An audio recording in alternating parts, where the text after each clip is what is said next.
எனக்கு முக்கியமே என் தொகுதி மக்கள் தான். அவங்களுடைய நலனை கருதி தான் இந்த செயல்பாடு.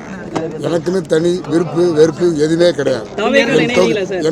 அதை தான் சொல்கிறேன், என் தொகுதி மக்களுக்காக நான் இந்த முடிவை எடுத்தேன். கடந்த 5 ஆண்டுகள் நான் பட்ட கஷ்டம் என் தொகுதி மக்களுக்கு செய்ய முடியாத காரணத்தினால் நான் சில முடிவுகளை எடுத்திருக்கேன். அது தெளிவாக உங்களுக்கு பேசுவேன். முதலமைச்சர் விஜய் அவர்களை நீங்கள் சந்திப்பீங்களா? முதல்வர் சந்திக்க எந்த பாவம் செய்ய முடியாது, அது தீய செய்ய முடியாது. இன்றைக்கி நன்றாக ஆட்சி செய்திருக்கின்ற தலைவர் சிஎம்ஐ சந்திப்பில் வாய்ப்பு கிடைத்தால் சந்திப்பேன். தாவேக்கால இணைஞ்சி மீண்டும் போட்டியிடுறதுக்கான வாய்ப்பு இருக்குமா? முதல்ல சந்திக்கட்டும், அது அது அது யாருக்கு எதோ தெரியும் நாளைக்கு நடக்க போகுதுன்னு. நடக்கும்போது நான் உங்களுக்கு கண்டிப்பாக சந்திப்பேன், உங்களை பதில் பேசுவேன். ராஜினாமா செய்யறதை ஏற்கக்கூடாதுன்னு எடப்பாடி பழனிசாமி தரப்புல சபாநாயகர் அவர் ஒரு கருத்து, அதுக்காக நம்ம என்ன பண்ண முடியும், அது அவருடைய கருத்து. அது சட்டம் என்ன சொல்லுவோம் அது சரியாக செய்வார், அது ஒன்றும் மாற்று கருத்து இல்லை.